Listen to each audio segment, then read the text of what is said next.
Por favor, vea los cimientos de un puente moderno. ¿Cómo es que se construyen unos cimientos así de colosales? Sobre todo cuando se sostienen sobre largos pilotes de hormigón. No olvide que los cimientos quedan medio sumergidos. En primer lugar, para construir los cimientos, los ingenieros necesitan instalar una cámara estanca, un cajón. Veamos cómo se instala esta enorme estructura. ¿Puede encontrar algún problema importante en esta instalación? El agua se filtra por las juntas entre los pilotes y el cajón, y se inunda todo el cajón. Piense cómo se podría solucionar este problema. Lo único que hacen los ingenieros es prolongar unos tubos fuera del cajón. Entonces, cuando bajen el cajón,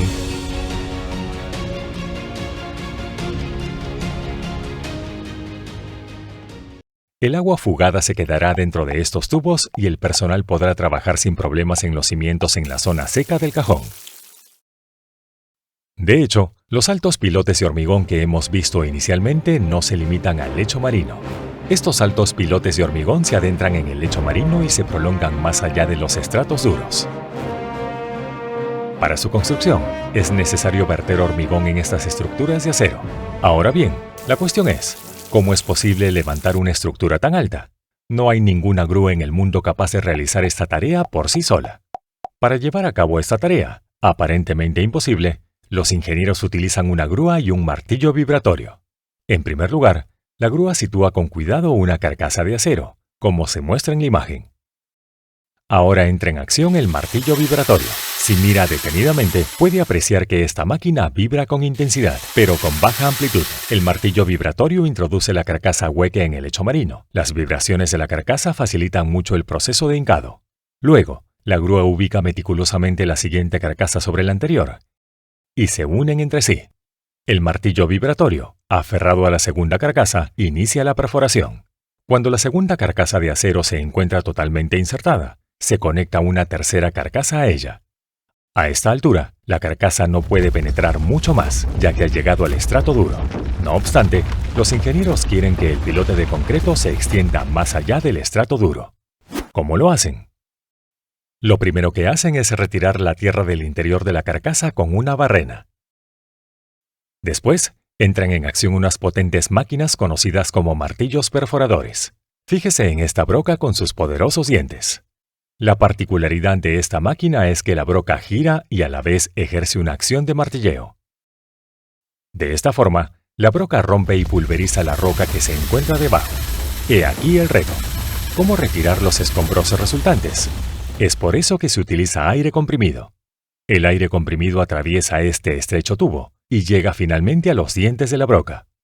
Los fragmentos de roca resultantes del martilleo se desplazan junto con el aire comprimido y llegan a este eje central hueco. Por último, todos los escombros quedan recogidos a salvo en esta caja. Ya está todo listo para el hormigonado.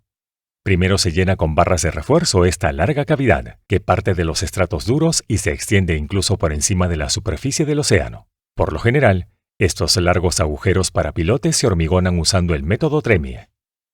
El método Tremie, de este modo, se pueden evitar las burbujas de aire en la mezcla de hormigón. ¿Ha observado algo extraño en el hormigonado? Jamás rellenan de hormigón la última sección de la carcasa de acero. Ya veremos más adelante el motivo.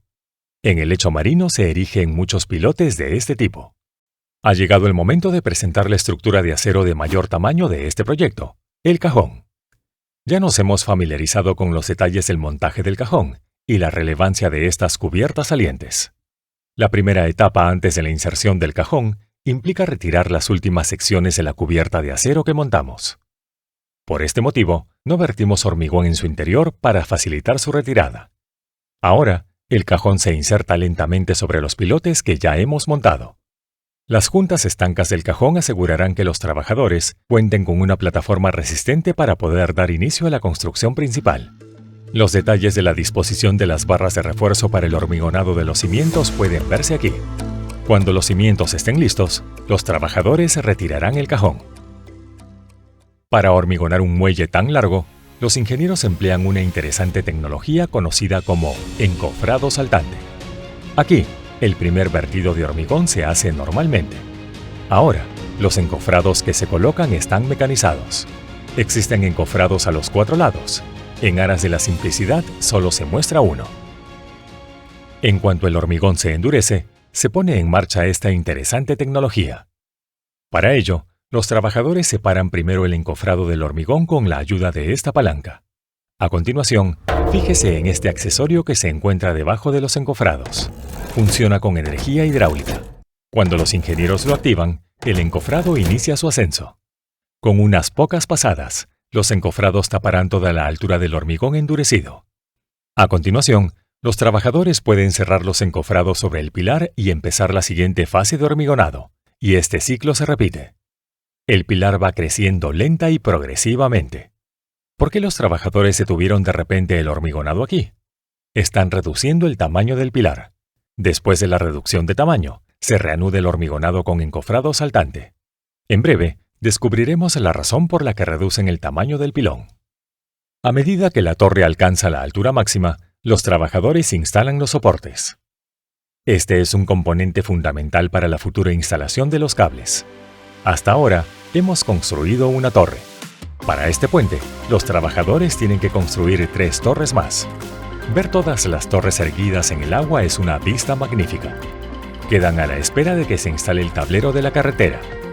Pero antes de ver eso, es necesario comprender cómo saben los ingenieros la posición de los estratos duros y la profundidad a la que deben perforar. Previamente a todas estas actividades, realizaron pruebas de suelo in situ. Fue necesario que los ingenieros del proyecto llevaran a cabo un estudio geotécnico detallado del suelo que soportará una enorme carga procedente de los pilotes. Ellos analizaron el lecho marino para cerciorarse de que sería capaz de soportar la carga de la estructura permanente. En general, la prueba más utilizada para medir la resistencia del suelo es una prueba in situ denominada prueba de penetración con cono. Aquí puede ver cómo se coloca el dispositivo CPT en el lecho marino. La punta cónica del dispositivo se introduce en el suelo, y los sensores envían los valores de fricción y resistencia del suelo. Fíjese en cómo cambia el valor de resistencia del suelo según penetra el cono. La penetración continuará hasta alcanzar el lecho rocoso. Se puede observar un salto repentino en el valor de resistencia una vez alcanzado el lecho rocoso. Gracias a esta práctica prueba, los ingenieros pueden saber a qué profundidad deben clavarse las cubiertas de acero. En cualquier caso, a partir de aquí, debemos instalar muchas vigas cajón de hormigón y también hacer conexiones de cables a las torres principales. Todas estas altas torres están esperando eso. Vamos a ver las apasionantes fases que aún quedan por delante en la construcción del puente. El montaje de las primeras piezas de vigas cajón resulta ser la tarea más complicada. En primer lugar, los trabajadores tienen que levantar andamios como este. Se construyen las primeras vigas cajón empleando la técnica de hormigonado in situ. Posteriormente, los trabajadores disponen encofrados metálicos con juntas herméticas. A continuación, se procede al vertido del hormigón. En breve comprobaremos por qué son necesarios estos orificios en el interior de las vigas cajón. En cuanto las vigas alcanzan esta longitud, el resto de los trabajos de construcción resultan más sencillos. Tras el curado de las vigas cajón, llega la hora de presentar la máquina más importante de este proyecto, la grúa para segmentos. El elevador de segmentos se ensambla parte por parte sobre la viga. Por favor, vea estos gatos hidráulicos. Estas poderosas máquinas levantan los segmentos de la viga cajón lenta y constantemente. A continuación, los trabajadores aplican pegamento epoxi a las superficies de las vigas. Este paso es crucial para unir las vigas ya curadas. Los tendones de acero de estos puentes de hormigón son los héroes invisibles. Los trabajadores introducen los tendones de acero desde un extremo, alcanzan el otro extremo y, ayudados por este gato hidráulico, los tensan. No olvide que los tendones de acero quedan bloqueados en el otro extremo. Cuando los cables se tensan, el hormigón pasa automáticamente a estar en compresión. De este modo se aumenta la vida útil de las vigas de hormigón. Es más, esta operación permite unir bien las diferentes piezas de las vigas. Coloquemos 3 vigas más. Por favor, fíjese en el ingenioso uso de los cables de postensado tras la instalación de cada viga. Ahora, como puede observar, hemos creado espacio suficiente para colocar otro elevador de segmentos, el elevador de segmentos del lado izquierdo. Al igual que el otro, el elevador de segmentos del lado izquierdo también levanta e instala vigas cajón. Al cabo de unos pasos, los lados izquierdo y derecho se vuelven perfectamente simétricos. Entonces se inicia el método de montaje llamado construcción en voladizo equilibrado. Esta actividad de construcción es preciosa.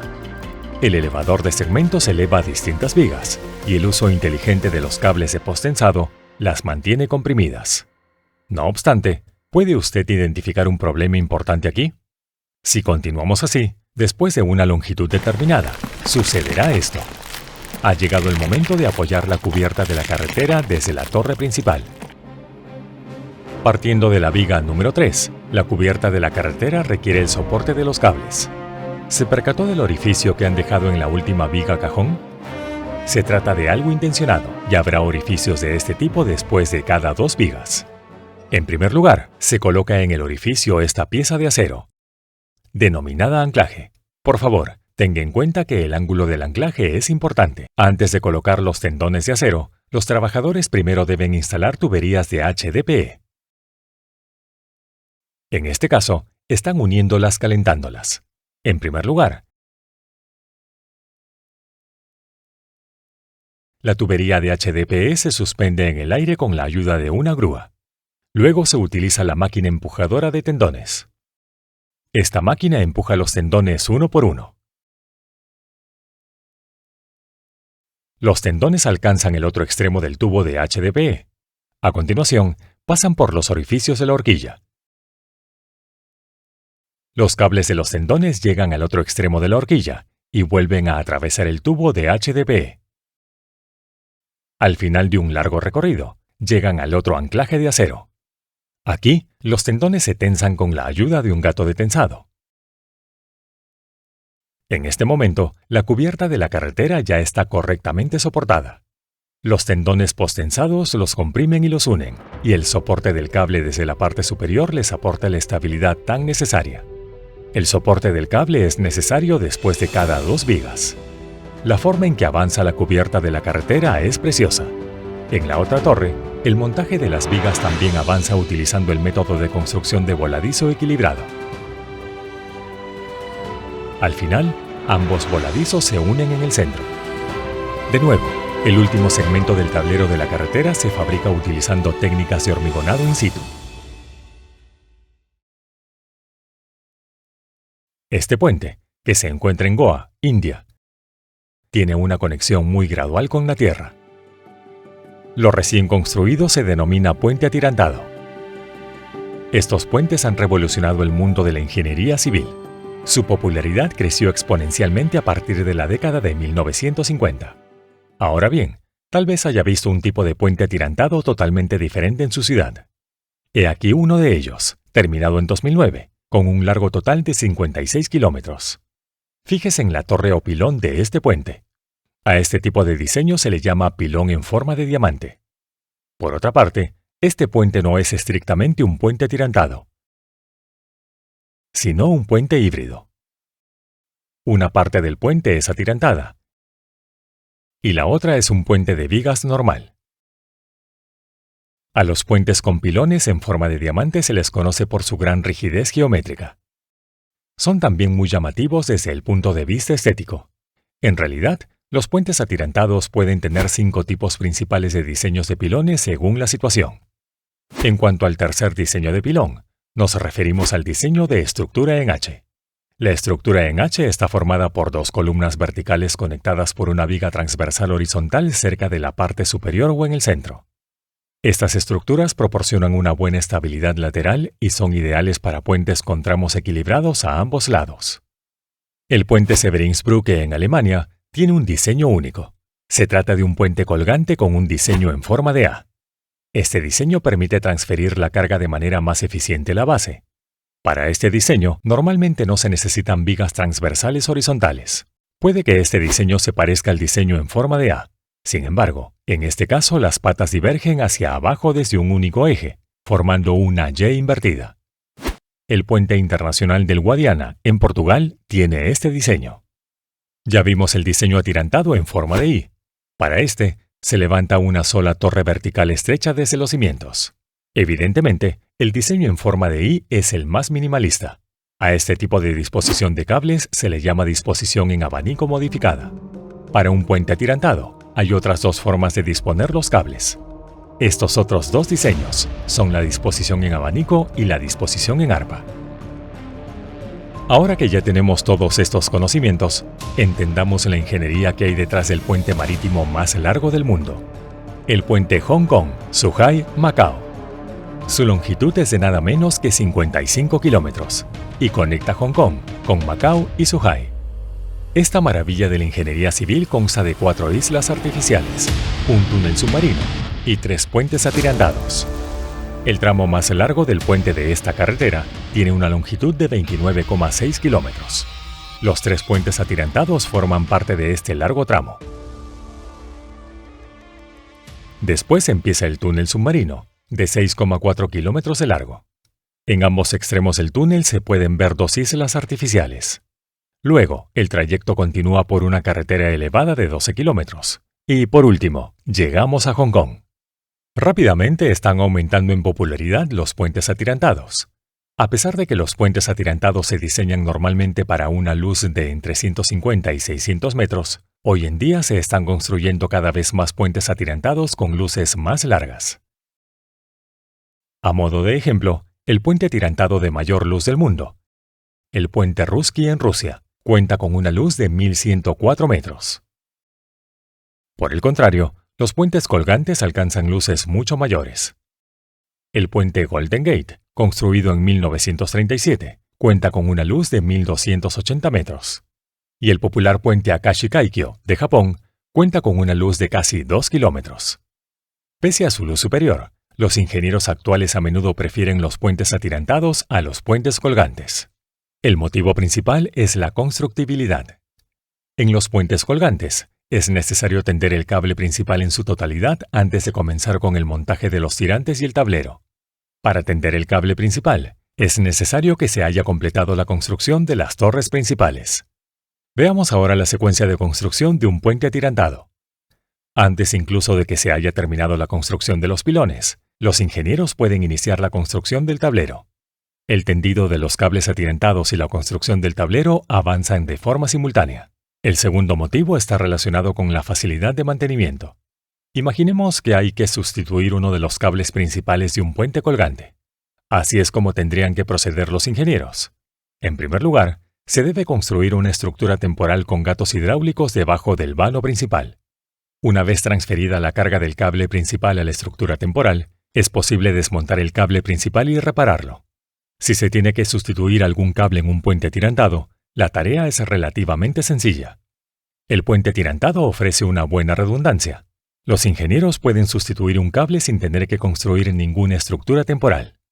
Otra de las principales razones por las que los puentes atirantados han ganado tanta popularidad en las últimas décadas es la optimización de la tensión en cada cable atirantado. Las vigas de un puente soportan un momento flector debido a la carga viva y al peso propio del puente. Tensar los cables reduce significativamente este momento flector.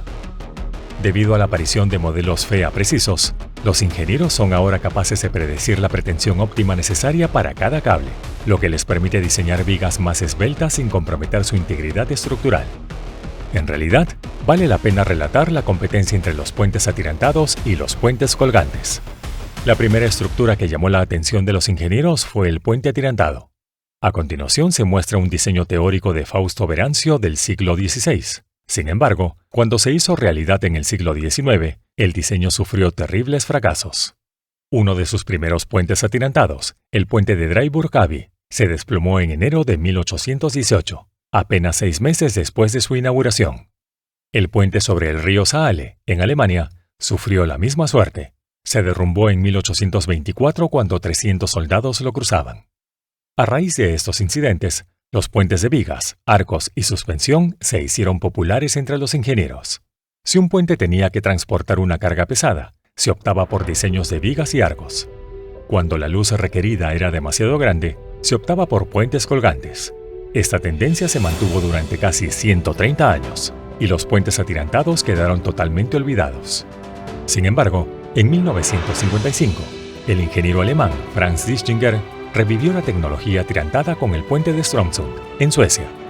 Franz Dischinger empleó una disposición en abanico de los cables en lugar de la antigua disposición en arpa. Consiguió calcular la fuerza desarrollada en cada cable y determinar el ángulo óptimo para ellos. Además, usó hormigón pretensado en este puente.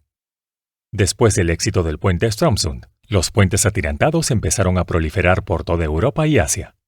Finalmente, Estados Unidos también se unió a la tendencia con la inauguración del puente Ed Hendler en 1978.